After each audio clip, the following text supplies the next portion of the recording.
평생 잊은 줄 알았던 얼굴이 내 결혼식 추례석에 앉아 있었다며, 그 남자가 내 아이의 할아버지가 된다며, 당신은 끝까지 침묵할 수 있겠습니까? 구독과 좋아요는 저에게 큰 힘이 됩니다. 늘 건강하시고 행복하세요. 지영의 인생에 가장 환하게 빛나던 순간이었습니다. 34살 웹 디자이너 지영은 말했습니다. 이 사람과라면 평생을 살아도 괜찮겠다고 느꼈어요. 정민은 늘 지영의 손을 먼저 잡아주던 남자였습니다. 그 따뜻함은 겨울밤 이불 같았습니다. 하지만 남자친구의 부모님을 처음 뵈러 갔을 때 지영은 이유를 알 수 없는 공포감에 사로잡혔습니다. 지영의 마음속에서 무언가가 울렸습니다. 왜 이렇게 낯이 익지? 푸른색 하늘이 노랗게 변하는 느낌이었습니다. 정민의 아버지가 웃으며 말했습니다. 우리 며느리 될 사람이구나. 처음 시아버지를 마주한 순간 알 수 없는 불안이 가슴 깊숙이 스며들었습니다. 설명할 수는 없었지만 그 느낌만은 분명했습니다. 그날 밤 지영은 혼잣말했습니다. 행복 앞에 서 있는데 왜 내가 땅속으로 꺼지는 기분일까? 청첩장을 만들던 날이었습니다. 지영은 모니터를 보며 웃고 있었습니다. 결혼 날짜, 예식장 이름, 하객 명단까지 하나하나 채워 넣으며 마음은 봄볕처럼 따뜻했습니다. 그때였습니다. 지영의 손이 멈췄습니다. 마우스를 쥔 손끝이 굳어버린 것처럼 떨렸습니다. 신랑 부친 박대수.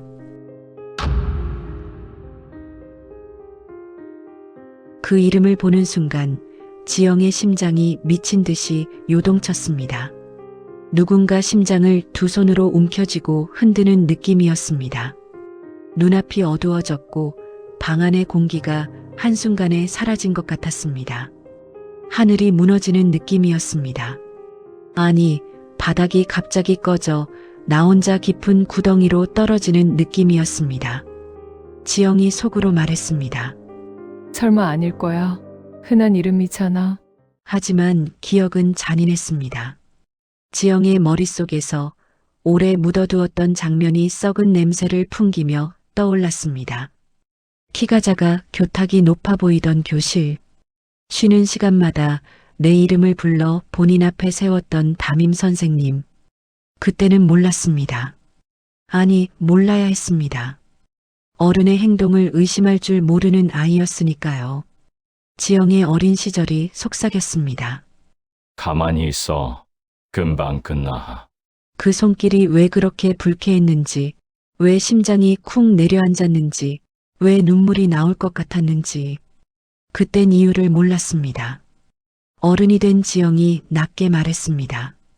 그건 잘못된 일이야. 분명히 잘못된 일이야. 지영은 숨을 헐떡이며 자리에서 일어났습니다. 손이 떨려 물컵을 잡지 못했고 물은 바닥으로 쏟아졌습니다. 마치 기억이 머리 밖으로 넘쳐 흘러버린 것처럼 말입니다. 그때 정민이 물었습니다. 지영아, 왜 그래? 너 지금 얼굴이 창백해졌어. 지영은 아무 말도 하지 못했습니다. 입을 열면 비명이 튀어나올 것 같았기 때문입니다. 입을 여는 순간 이 결혼도, 이 사랑도 전부 산산이 부서질 것 같았습니다. 지영은 마음속으로 외쳤습니다. 왜 하필 지금이야? 왜 나한테 이런 경우가 찾아온 거지? 그날 이후 지영에게 청첩장은 축복이 아니라 과거를 소환하는 초대장이 되었습니다. 웃고 있던 인생이 갑자기 뒤집혀 밝은 표지 뒤에 숨겨진 지옥의 첫장이 열리고 있었습니다. 지영은 끝내 말하지 못했습니다. 정민이 걱정스러운 얼굴로 물었습니다. 지영아, 요즘 왜 그렇게 말이 없어? 지영은 고개를 저었습니다. 입을 여는 순간 이 집의 벽이 무너져 내릴 것 같았기 때문입니다. 사랑도 약속도 미래도 한꺼번에 산산조각 날 것 같았습니다. 지영의 마음은 폭풍 전야의 바다처럼 검게 흔들리고 있었습니다. 그러던 어느 날 지영은 병원에서 의사의 말을 들었습니다. 임신입니다. 그 한마디에 세상이 멈춘 듯 조용해졌습니다. 정민이 두 손을 들고 웃으며 말했습니다. 정말이야? 우리 아기야?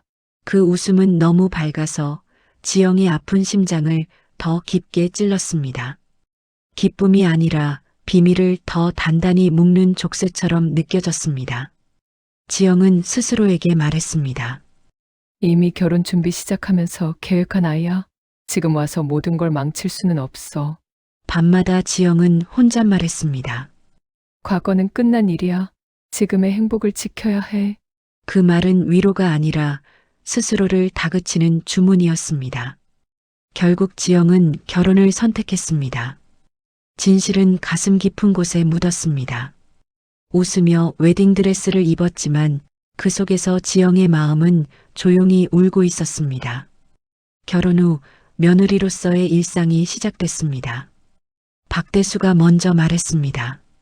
지영아, 몸은 괜찮니? 임신했는데 무리하면 안 돼. 그 말투는 너무도 다정했습니다. 마치 세상에서 가장 좋은 어른처럼 보였습니다. 하지만 지영의 속은 달랐습니다. 그 웃음이 들릴 때마다 가슴 안쪽에서 무언가가 지영을 후벼 파는 느낌이 들었습니다. 따뜻한 말 뒤에 숨은 얼굴이 겹쳐 보였기 때문입니다. 과거와 현재가 한 장면 위에 포개지며 지영의 숨을 조여왔습니다. 박대수가 웃으며 말했습니다. 손주 태어나면 내가 없고 동네 한 바퀴 돌아야지. 그 순간 지영의 손끝이 차갑게 식었습니다. 하늘이 다시 어두워졌고 바닥 없는 구덩이가 발밑에 열리는 느낌이었습니다. 밤이 되면 지영은 잠들지 못했습니다. 불을 끄면 기억이 먼저 깨어났기 때문입니다. 교실 냄새, 닫힌 문, 아이였던 자신. 이불은 포근했지만 몸은 얼음처럼 굳어갔습니다. 지영이 속으로 말했습니다. 왜 이렇게 좋은 사람인 척해? 왜 나만 지옥에 있는 거야? 박대수의 손길이 컵을 건네는 순간에도 지영의 심장은 미친 듯이 뛰었습니다. 아무 일도 없는 현재가 가장 잔인한 형벌처럼 느껴졌습니다. 그렇게 지영의 밤은 매일 무너졌습니다. 웃는 시아버지의 얼굴 뒤에서 지영의 악몽은 조용히 그러나 집요하게 되살아나고 있었습니다. 어느덧 시간이 흘러 딸아이가 태어났습니다. 작고 붉은 얼굴, 지영을 꼭 닮은 아이였습니다. 지영은 아이를 안고 조용히 울었습니다. 기쁨이었지만 그 안에 섞인 감정은 너무 복잡했습니다. 박대수가 환하게 웃으며 말했습니다. 아이고, 우리 손녀. 우리 며느리랑 똑같이 생겼네. 그가 아이를 안는 순간 지영의 심장이 찢어지듯 아팠습니다. 마치 가슴 한복판을 손으로 갈라놓는 느낌이었습니다. 지영의 눈에는 두 모습이 겹쳐 보였습니다. 손녀를 안고 웃는 시아버지, 그리고 교실에서 자신을 불러 세우던 그 남자. 과거가 현재로 기어 올라와 숨을 막았습니다. 지영은 속으로 외쳤습니다. 저 손이 나를 만졌던 그 손이라면? 몸이 떨렸습니다. 하늘이 다시 무너지는 느낌이었습니다. 이 아이의 미래가 어둠 속으로 빨려 들어가는 상상이 머릿속을 후벼 팠습니다. 그 순간 지영은 마음속으로 단단히 말했습니다. 이 아이만큼은 안 돼. 절대 나와 같은 고통은 겪게 하지 않겠어. 지영은 아이를 더 세게 끌어안았습니다. 이제 침묵은 선택이 아니라 죄라는 걸 그제야 분명히 알게 되었습니다. 어느 늦은 밤이었습니다. 아이를 재우고 난 뒤 지영의 휴대전화가 조용히 울렸습니다. 발신자는 오래전 동창 나연이었습니다. 나연이 조심스럽게 물었습니다. 지영아, 혹시 네 시아버지 우리 담임이었던 박대수 맞아? 그 한 문장에 지영의 손에서 휴대전화가 미끄러질 뻔했습니다. 가슴속 깊이 묻어두었던 진실이 망치로 두드려진 것처럼 울렸습니다. 지영은 떨리는 목소리로 대답했습니다. 잠시 침묵이 흐른 뒤 나연이 말했습니다. 나도 그 사람한테 당했어. 그 순간 지영의 귀에서 웅웅거리는 소리가 났습니다. 세상이 기울어지는 느낌이었습니다. 혼자만의 악몽이라 믿어왔던 기억이 갑자기 현실의 얼굴을 드러냈기 때문입니다. 나연은 숨을 고르며 말을 이었습니다. 나만 그런 게 아니야. 우리 반 애들 중에 다른 애들도 당했었대. 지영의 가슴이 조여왔습니다. 그동안 혼자만 더럽혀진 것 같아 숨죽여 살았는데 침묵 속에서 같은 상처를 끌어안고 살아온 사람들이 있었다는 사실이 눈물처럼 밀려왔습니다. 나연이 씁쓸하게 웃으며 말했습니다. 다들 그냥 아무 일 없던 사람처럼 사는 거지 뭐. 그 말은 칼날 같았습니다. 웃고 결혼하고 아이를 낳고 그러면서도 마음 한구석에 썩은 기억을 묻은 채 살아왔던 것입니다. 그날 밤 지영은 처음으로 울음을 참지 않았습니다. 외로움이 조금 옅어졌기 때문입니다. 비로소 깨달았습니다. 이 싸움은 혼자 견뎌야 할 아픔이 아니라는 걸. 지영은 조용히 마음속으로 말했습니다. 이제 나 혼자만의 이야기가 아니야. 지영은 나연과 함께 움직이기 시작했습니다. 조심스러웠고 느렸지만 멈추지 않았습니다. 그녀는 카페에서 그 당시 피해를 당한 동창들을 만났습니다. 피해자들은 하나같이 같은 말을 했습니다. 그땐 몰랐어. 내 친구는 더 심한 것도 당했더라. 근데 우리 시절엔 그런 게 흔했지. 요즘에서야 제대로 잡혀가는 것 같아. 가해자는 대부분 권위 있는 어른이었고 아이들은 저항하는 법을 배우지 못했던 옛 그 시절. 쉬는 시간, 교실, 닫힌 문. 그들의 증언들이 모두 같거나 비슷했습니다. 그녀는 전문가의 도움을 받아 기억을 정리했습니다. 날짜와 장소, 반복된 행동들, 오래된 어린 시절이라 진술은 살짝 흐릿해 보여도 반복성과 공통점이 증거가 됩니다. 지영은 그 말을 들으며 손을 꽉 쥐었습니다.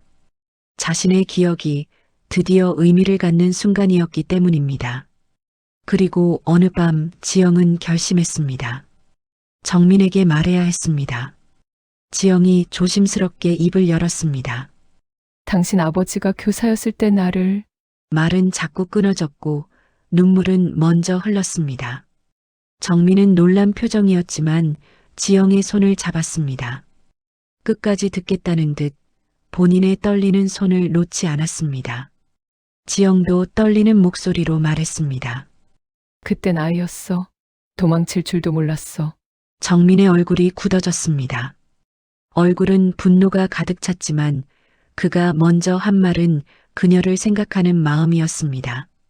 지영아, 그동안 혼자 얼마나 무서웠었니? 지금 내 마음이 너무 아파. 그 말에 지영의 가슴이 무너졌습니다. 그동안 나를 사랑해줬던 그 모습 그대로 믿음을 주는 느낌이 들었습니다. 가족 모임 날이 되었습니다. 식탁 위의 웃음 속에서 지영은 조용히 일어섰습니다. 지영이 말했습니다. 저는 오늘 제 이야기를 하려고 합니다. 저는 어릴 때 한사초등학교로 전학하기 전에 직원 초등학교를 3학년 때까지 다녔습니다. 그리고 2학년 때 담임 선생님께 성추행을 당했습니다. 불쾌한 경험이었지만 엄마나 다른 사람에게 말하지 않았어요. 어른이 돼서 그게 나쁜 행동이라는 걸 알았어요. 분노가 치밀었지만 다시 시간이 흘러 잊고 지냈어요. 그리고 그 나쁜 짓을 했던 사람이 제 앞에 계신 바로 아버님이셨어요. 그렇게 지영은 간신히 정신을 붙잡고 말을 했습니다. 아이였던 자신이 느꼈던 공포. 지영은 울지 않았습니다. 예상보다 차분했고 또렷했습니다. 이야기를 들으며 아무 말도 하지 않았던 박대수의 얼굴이 점점 굳어갔습니다. 웃음은 사라지고 동공이 흔들렸습니다. 그날 지영은 알았습니다. 침묵이 끝나는 순간 가해자의 시간도 함께 멈춘다는 것을요. 진실은 생각보다 빠르게 번졌습니다. 피해자들의 증언은 언론을 타고 퍼졌고 각종 SNS에서도 이 이야기가 널리 퍼졌습니다. 그리고 조금씩 교육청과 지역사회가 움직이기 시작했습니다. 한때 존경받던 퇴직교사 박대수라는 이름 앞에는 이제 아이들을 해친 가해자라는 꼬리표가 붙기 시작했습니다. 박대수는 밖에 나가서도 누군가가 자기를 알아볼까 고개를 들지 못했습니다. 웃음으로 사람을 대하던 얼굴은 사라지고 주름진 얼굴엔 두려움만 남아 있었습니다. 동료 교사들은 연락을 끊었고 이웃들은 그를 피했습니다. 사람들의 시선이 칼이 되어 그의 등을 찔렀습니다. 가족 모임 자리에서도 그는 말이 없었습니다. 젓가락을 들었다 놓았다를 반복할 뿐 아무 말도 하지 못했습니다. 그 침묵은 죄를 인정하는 것보다 더 비겁해 보였습니다. 그 모습을 보며 지영은 생각했습니다. 이것은 통쾌한 복수가 아니라고. 이건 그저 너무 늦게 도착한 진실일 뿐이라고. 지영은 남편에게 조용히 말했습니다. 나는 복수를 한 게 아니야. 잠시 숨을 고른 뒤 단단하게 덧붙였습니다. 내 아이. 아니, 우리 아이를 지킨 거야. 정민은 지영의 어깨를 감싸 안았습니다. 그 손길에는 망설임이 없었습니다. 당신은 잘못한 게 없어. 내가 당신이 받은 상처들 다 씻어낼 수 있도록 평생 잘할게. 잘 버텨줘서 고마워. 며칠 뒤 지영과 정민은 큰 결정을 내렸습니다. 캐나다 이민이었습니다. 이곳에는 너무 많은 기억이 남아 있었고 그 기억의 중심에는 끊어내야 할 이름이 있었기 때문입니다. 공항으로 향하는 날, 지영은 창밖을 오래 바라봤습니다. 이 땅에서 흘린 눈물, 눌러 삼킨 비명, 그리고 끝내 말해낸 진실까지 모두 뒤로 두고 떠나는 길이었습니다. 비행기가 이륙하자 지영의 가슴을 짓누르던 무게가 조금씩 사라졌습니다. 하늘 위에서야 비로소 숨을 제대로 쉴 수 있었습니다. 지영은 더 이상 과거의 피해자가 아니었습니다. 딸의 손을 잡고 사랑하는 남편과 새로운 땅으로 향하는 한 사람의 엄마이자 스스로의 삶을 되찾은 여자가 되었습니다. 그리고 박대수라는 이름은 지영의 마음을 더 이상 힘들게 하지 않을 거라 그녀는 굳게 믿었습니다.